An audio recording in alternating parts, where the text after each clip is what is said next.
Hello everyone, after a long gap, so this is the new video on how to manage an MI patient or angina or IHT, basically कि heart attack का patient है.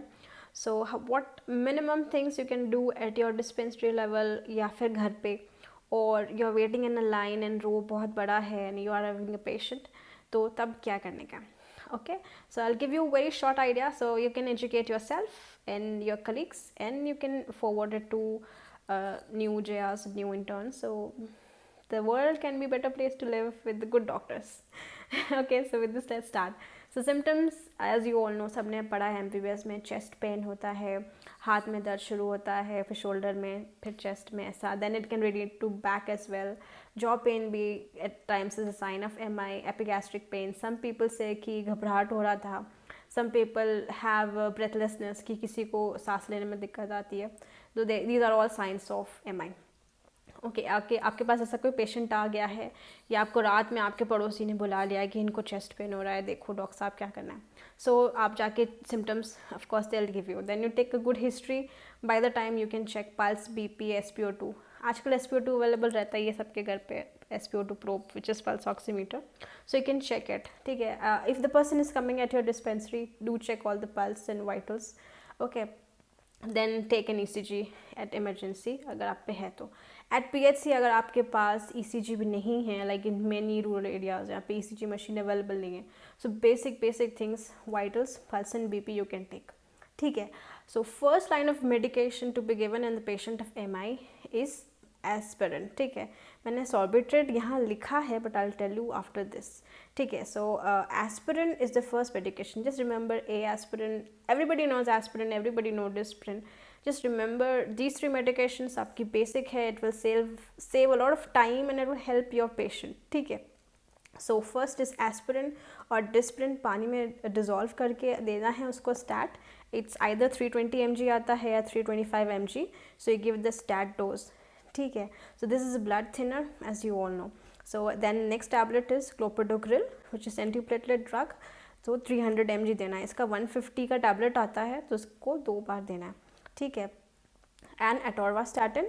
सो statin you know, so 80 mg dose. So these are the basic medication. अगर आप cardiac centre में काम करते हो so you must have heard कि पेशेंट को लोड कर दो. So this is the 3 medication. आप पेशेंट को हम लोड कर देते हैं which is the loading dose and you need to remember this and forward it ताकि आप सेव कर सको टाइम, हमारे पास टाइम हो ताकि पेशेंट को हम एंजियोप्लास्टी तक पहुंचा पाएँ. ठीक है, ताकि it helps the patient. Then also the next medication is sorbitrate. Sorbitrate सब जगह यूज़ होता है कि आप सबसे पहले शुरू करते हो. मोस्ट पीपल कीप अपने वॉलेट में भी रखते हैं सॉर्बिट्रेट. लेकिन सॉर्बिट्रेट के साथ 2 चीज़ें हैं विच इज़ कि हाइपोटेंशन होता है इसका, एंड इन्फीरियर वॉल MI है तो हाइपोटेंशन के चांसेस होते हैं, इसलिए सॉर्बिट्रेट को नहीं देना है. Okay, so nitrates should be given after checking BP only.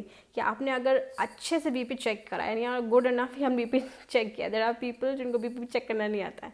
सो अगर आप PHC पर हो और आपने सही से BP चेक किया है तो ही नाइट्रेट्स दो, नहीं तो आपके पास ये 3 दवा है. और अगर आपके PHC पे नहीं है, आपके डिस्पेंसरी पे नहीं है, या आपके नर्सिंग, आप जहाँ पर भी लोग अपना नर्सिंग सेंटर खोल लेते हैं जिसको डिस्पेंसरी कहते हैं, so आप वहाँ पे इसको रख सकते हो. Please do keep this at your home as well ताकि इमरजेंसी केसेस में आपके पास ये रहे. ठीक है, और अगर BP चेक कर पाते हो तो सॉर्बिट्रेट दे दो सबलिंगुअल. अगर हाइपोटेंशन है तो नहीं देना है. इन्फीरियर वॉल MI तो नहीं पता चलेगा घर पे. तो इन केसेस की आपके पास ECG आ गया है तब आपको इन दोनों में नहीं देना है. I am repeating this again and again so ताकि याद रहे. ठीक है, so basically aspirin, clopidogrel and atorvastatin should be eight your home, eight your dispensary or whatever the work place you have so that we can save the patient of MI ताकि हम उसका PTC कर पाएँ. ठीक है, then अगर saturation आपने check किया है, ऑक्सीजन का आपको लग रहा है कि लेवल फॉल कर रहा है, then you can start oxygen inhalation. ठीक है, this is for very basic कि इतना आपने समझ लिया कि ठीक है इतना तो मेरे को करना ही है एज अ डॉक्टर. और आप अपने डिस्पेंसरी पे या PHC पे बैठे हैं, you are not doing this, so this is very wrong on your part as well. ठीक है, इतना आपने कर देना. ऐसा ज़रूरी नहीं है कि मैं पहले डायग्नोस करूँगा, पहले ECG देखूँगा और फिर करूँगा. आपको अगर लग रहा है एट योर लेवल कि आपने MBBS पास कर लिया है and now you know internship आपकी हो गई है और आप देख रहे हैं पेशेंट को, तो इतना तो आपको आना चाहिए एंड इतना याद रखना चाहिए, है ना। बेटर मतलब prevention is better than cure, वो बात सही है, लेकिन ये प्रिवेंशन है और ये देना है। सो डू रिमेंबर दिस, ठीक है।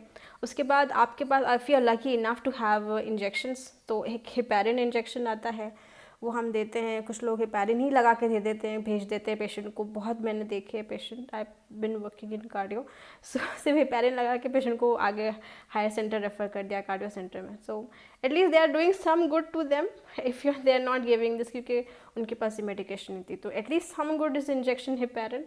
इट कम्स इन 2 डोजेस, 2500 और 5000 एंड IV स्टैट आप दे सकते हो।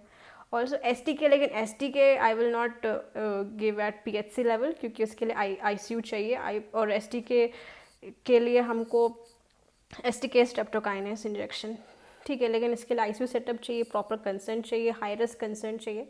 सो these are the life savers, but इतना आपको बेसिक याद होना चाहिए so that you can give to the patient, load करके भेजो जल्दी से, refer to higher centre so that we can do NGO.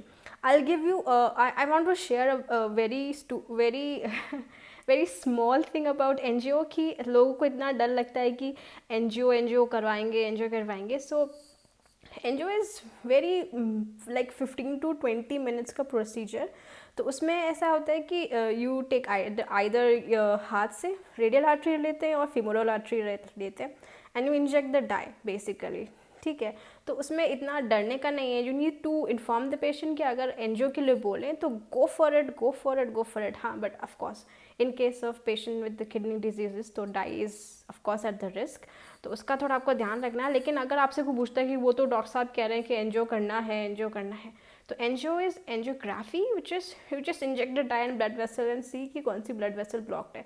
So do encourage people कि वो डरे नहीं, and it's very 15 minutes procedure if you have a good cardiologist at your centre, तो जल्दी से जाके जल्दी से हो जाता है। उनको बोलना जैसे ब्लड सैंपल के लिए जैसे हम IV कैनल लगाते हैं, बस थोड़ी सी मोटी नस से जाना पड़ता है, that's it, and you are good to go. And उसके बाद वी कैन प्रोसीड फर्दर कि हाँ एंजियोप्लास्टी करना है या फिर बाईपास करना है, it's according to the senior cardiologist.